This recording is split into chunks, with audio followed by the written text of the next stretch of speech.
పొద్దుతిరుగుడులో ధృవీకృత hybrid సంకర రకాల విత్తనోత్పత్తి. ప్రపంచంలోని దాదాపు అన్ని ప్రాంతాల్లో పొద్దుతిరుగుడు పంటను పండిస్తారు. 35 నుంచి 45% వరకు నూనె ఉన్న ముఖ్యమైన నూనె గింజల పంటల్లో ఇది ఒకటి. నాణ్యమైన విత్తనాలను రైతులకు అందుబాటులో ఉంచడం వల్ల ఈ పంటలో అధిక దిగుబడి మరియు నూనె శాతం పొందవచ్చు. పొద్దుతిరుగుడులో హైబ్రిడ్ విత్తనోత్పత్తికి 3 లైన్లు అవసరం.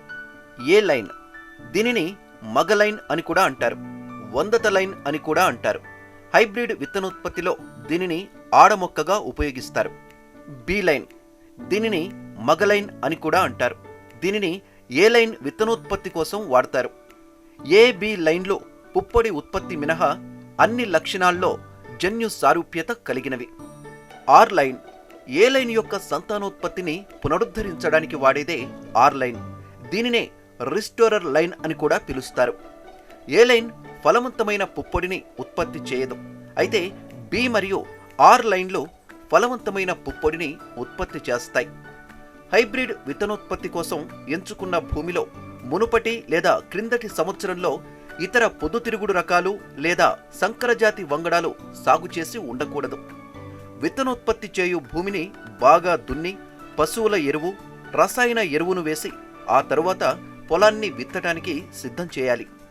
ఆఖరి దుక్కిలో హెక్టారుకు 5 నుంచి 6 టన్నుల పశువుల ఎరువు, 40 కిలోల నత్రజని, 40 కిలోల భాస్వరం మరియు 40 కిలోల పొటాషినిచ్చే ఎరువులను వేయాలి.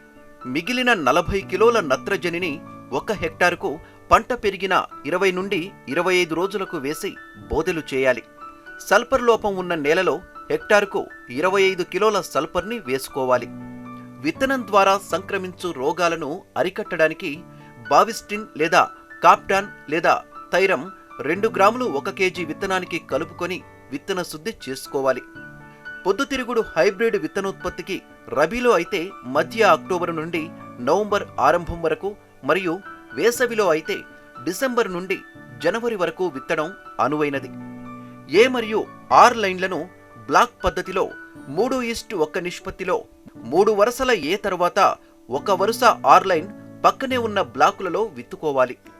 సాధారణంగా ఒక కుదురుకు 2 గింజలను 3 నుండి 5 సెంటీమీటర్ల లోతులో, వరుసల మధ్య 60 సెంటీమీటర్లు, మొక్కల మధ్య 30 సెంటీమీటర్ల అంతరంతో విత్తుకోవాలి. ధృవీకృత హైబ్రిడ్ విత్తనోత్పత్తి కోసం హెక్టారుకు 3.75 కిలోల ఏ లైన్ మరియు 1.25 కిలోల ఆర్ లైన్ విత్తనం సిఫారసు చేయబడింది. నెమళ్ల సమస్య ఉన్న చోట పొలాన్ని నెట్తో కప్పి పక్షులను భయపెట్టే రిబ్బన్ మరియు శబ్దం చేయు స్పీకర్తో రక్షించాలి. నీటి లభ్యత తక్కువగా ఉన్న ప్రదేశాల్లో పంట యొక్క క్లిష్ట దశలైన పుష్పించే దశ ముందు మరియు పుష్పించే దశలు కుదురుకు 1 మొక్క ఉండేలా పలుచన చేసుకోవాలి. మరియు గింజ మొలకెత్తిన తర్వాత మొదటి 6 వారాల్లో 1 నుండి 2 సార్లు కలుపు తీయడం చాలా అవసరం. విత్తిన 20-25 రోజుల తర్వాత బోదెలు చేయడం చాలా ముఖ్యం. పుష్పించే మరియు కోత దశల్లో మొలకల రంగు, మొక్క బలం, పువ్వు ఆకారం మరియు పరిమాణం, కొమ్మల ఉత్పత్తి, వ్యాధి సంక్రమణ గింజల రంగు ఆధారంగా ఖేళీలను ఏరివేయాలి. పుష్పించే కాలంలో ఆడమొక్క లైన్లలోని మొగ సారవంతమైన మొక్కలను పుప్పొడి ఉత్పత్తికి ముందు ప్రతిరోజు తొలగించి వేయాలి. పొద్దుతిరుగుడు పువ్వును కాండం నుండి తీసివేసిన తర్వాత కూడా పుప్పొడిని వెదజల్లుతూనే ఉంటుంది. అందువల్ల కాండాల నుండి తీసివేసిన పువ్వులను తలకిందులుగా చేసి నేలపై వేసి నాశనం చేయాలి. ఖేళీలను గుర్తించడానికి కనీసం 4 తనిఖీలు సిఫార్సు చేయబడ్డాయి. 6-7 జతల ఆకుల దశలో మొదటి తనిఖీ చేయాలి. పుష్పించే సమయంలో 2వ మరియు 3వ తనిఖీలు చేయాలి. 4వ తనిఖీ పరిపక్వత మరియు కోతకు ముందు చేయాలి. జన్యు స్వచ్ఛతను పరిరక్షించడానికి వేరొక పొద్దుతిరుగుడు పంట నుండి కనీసం 400 మీటర్ల దూరాన్ని అందించడం ద్వారా విత్తన క్షేత్రాలను కలుషితం కాకుండా కాపాడుకోవచ్చు. విత్తన వృద్ధ మరియు విత్తన నాణ్యతను మెరుగుపరచడానికి పొద్దుతిరుగుడు పంటలో కిరణ పుష్పాల ప్రారంభ దశలో ఆడమొక్క పూలపైన పూ ఎదున 0.2% బోరాక్స్ను పిచికారీ చేయాలి.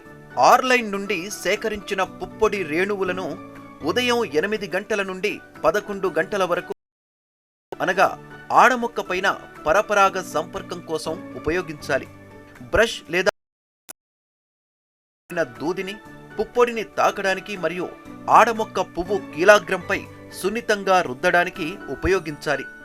సరైన ఫలదీకరణం మరియు విత్తన అభివృద్ధి నిర్ధారించడానికి ఒకే పువ్వులో కనీసం 3 సార్లు పుప్పొడిని రుద్దాలి. పొద్దుతిరుగుడు పుష్పాల నుండి సేకరించిన పుప్పొడిని రిఫ్రిజిరేటర్లో నిల్వ చేసి పొద్దుతిరుగుడులో కూడా హైబ్రిడ్ విత్తన ఉత్పత్తిలో పరాగ సంపర్కానికి ఉపయోగించవచ్చు. కోత పురుగు, నామాల పురుగు, లద్దె పురుగు, బీహార్ గొంగళి పురుగు, పచ్చ పురుగు మరియు రసం పీల్చే పురుగులు కొన్ని ముఖ్యమైన కీటకాలు. పొద్దుతిరుగుడులో కీటకాల నివారణ కోసం సమగ్ర యాజమాన్య పద్ధతులను అవలంబించాలి. ఆల్టర్నేరియా ఆకుమచ్చ తెగులు వర్షాకాలంలో తీవ్రమైన సమస్య. విత్తిన 30 రోజులకు ఒకసారి మరియు 45 రోజులకు ఒకసారి లీటరు నీటికి 1 మిల్లీలీటర్ ప్రొపికొనజోల్ కలిపి 2 సార్లు పిచికారీ చేయడం వల్ల వ్యాధిని సమర్థవంతంగా నియంత్రించవచ్చు. పొద్దుతిరుగుడులో ఇతర ముఖ్యమైన వ్యాధులు డౌనీ మిల్డ్యూ, బూడిద తెగులు, బొగ్గు తెగులు మరియు నెక్రోసిస్ వ్యాధి. ఈ వ్యాధులను నియంత్రించేందుకు సమీకృత వ్యాధి నివారణ పద్ధతులను అవలంబించి విత్తన నాణ్యతను పెంపొందించుకోవచ్చు. నాణ్యమైన విత్తనోత్పత్తికి పంటను సరైన సమయంలో కోత కోసుకోవాలి. దిగుబడి నష్టాన్ని నివారించడానికి చిలుకల బారి నుండి పంటను కాపాడుకోవాలి. పై ఆకులు ఎండిపోయి పువ్వులు ముడుచుకొని మరియు తలలు పసుపు రంగులోకి మారినప్పుడు పంటను కోయవచ్చు. కత్తెరలు లేదా కత్తులతో తలలను కత్తిరించాలి. కత్తిరించిన తర్వాత తలలను నేలపై ఎండబెట్టి యంత్రంతో నూర్పిడి చేయాలి. నూర్పిడికి వెళ్లే ముందు యంత్రం యొక్క పరిశుభ్రతను నిర్ధారించడం చాలా ముఖ్యం. పంట నూర్పిడి తరువాత విత్తనాలను మరింత ఎండబెట్టి తేమను 8 నుండి 10% కంటే తక్కువకు తగ్గించాలి. విత్తనాలను గ్రేడింగ్ చేసిన తరువాత ప్యాకింగ్ చేసి నిల్వ చేసుకోవాలి. సగటున హైబ్రిడ్ విత్తన దిగుబడి హెక్టారుకు 5 నుండి 7.5 క్వింటాళ్ల వరకు వస్తుంది. విత్తనాలను గోడౌన్లో లేదా కోల్డ్ స్టోరేజీలో నిల్వ చేయడానికి ముందు గోనె సంచులు లేదా పాలిథిన్ సంచుల్లో ప్యాకింగ్ చేసుకోవాలి. విత్తనాలు భారతీయ కనీస విత్తన ధృవీకరణ సంస్థ ద్వారా సిఫారసు చేయబడిన విత్తన ప్రమాణాలకు అనుగుణంగా ఉండాలి. విత్తన పరీక్ష ప్రయోగశాలలో విత్తన నాణ్యతను పరీక్షించి నిర్ధారించిన తర్వాత ధృవీకరణ చేయడం మరియు ధృవీకరణ ట్యాగులు జారీ చేయడం జరుగుతుంది.